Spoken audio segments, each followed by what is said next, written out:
nervous about doing this.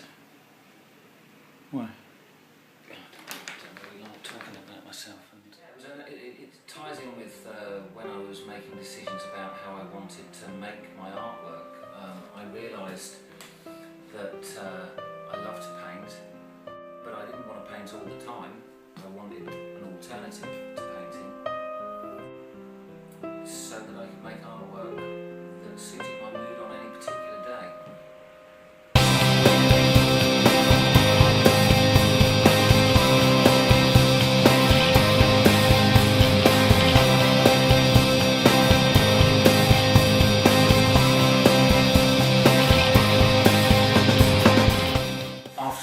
After I graduated from art school, I wasn't really in a position to pursue a career as an artist for personal reasons. But when I went back to it, I knew that there were elements of my old student work that I wanted to retain, just as I knew there were pieces that I wanted to discard. But I think key to the way my work ended up looking was that I wanted it to be more fun.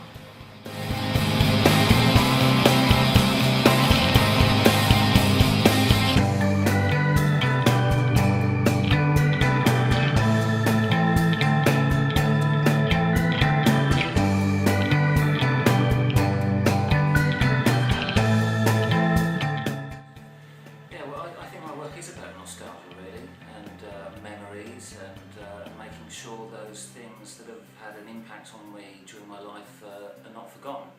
So like a lot of artists really, I think I document the stuff I see around me every day, and a lot of the time that turns out to be the people I know, my family and my friends. I don't see a lot of curves in your work. Any reason for that? I don't want to talk about curves.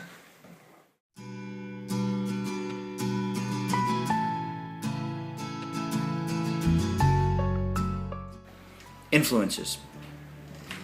When I was a student, I used to have a holiday job at my brother's printing firm, and it was all very old-fashioned. It was pre-computers, pre-putting your artworks together in Photoshop.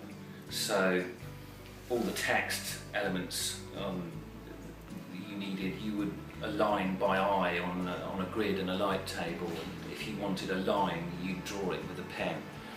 And if you wanted a photograph, you'd shoot it on a camera through a half-tone and then retouch any flaws in it by hand.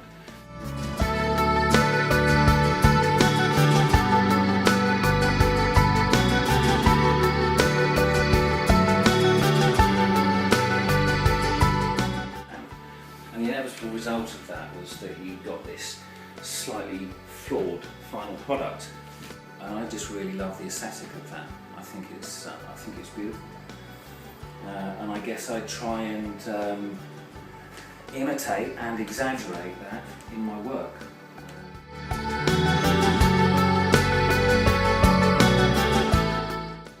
As you can see, they're very, very typographical. I spent 14 years working as a graphic designer, and you can clearly see the influence that that's had on me. I think I selected them as well. I mean, my musical tastes span lots of genres and lots of decades, lots of eras. But I think focusing on 60s and 50s recording artists was more appropriate to the way I work.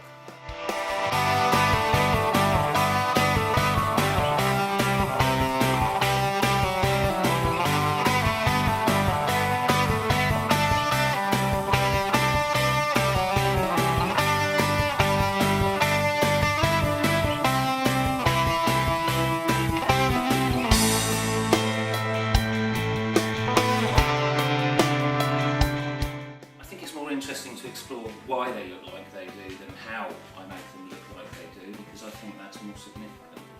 I think what I'm trying to do here, and this is a good example, because I'm trying to make it look like this is, rather than it being a piece of art, that it's an object that exists in its own right and that it's been added to over the years, neglected over the years. So, you know, these coffee stains really are are a mechanism for me to make it look like this hasn't been treated well, that it's been neglected, that it's been abused, it's been forgotten and stuck away somewhere, and this is what it now looks like. The idea is that once upon a time this was pristine and perfect, but now it's not. Kind of like you.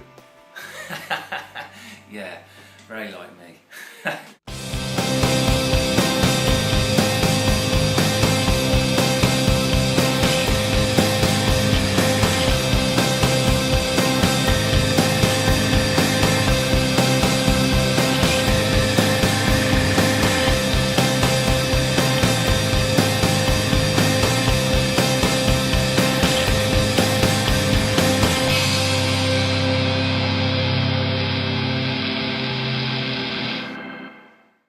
So, yeah, does that sound really poncy? You don't do curves. No. What else don't you do? I don't do curves. I don't do fucking pink. You don't do teeth either, do you? Teeth. I'd rather not. Or pets.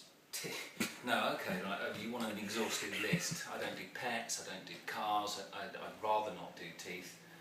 Don't do pink, and I don't do curves. Anything else? Isn't that enough? That's enough, yeah. I've taken on quite a few commissions actually, because sometimes people see my work and connect with it and recognise immediately that there's potential for me exploring their lives and what's important to them and what's had an impact on their lives in the same way and presenting it in the same way. And I really enjoy that. But in actual fact, the way I perceive it is that I paint in black and white. And the history behind it was that when I was at school, my art teacher took me under his wing, and one of the things that he utterly insisted on was that there was no such colour as black. And if he caught me with a tube of black paint, he'd throw it away, literally. So you make black, or I was told that you make black out of blue, brown, crimson, maybe a little bit of yellow ochre. It makes a very convincing black. All my blacks are made like that, everything. I don't own any black paint.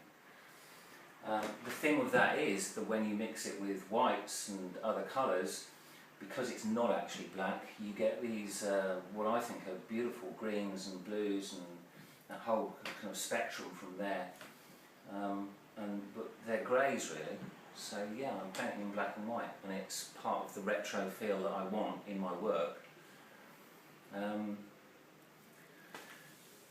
On a related subject, a lot of people say to me, you know, why don't you paint in colour? And I think, well, that's what everybody does. That's like saying, why don't you do what everyone else does?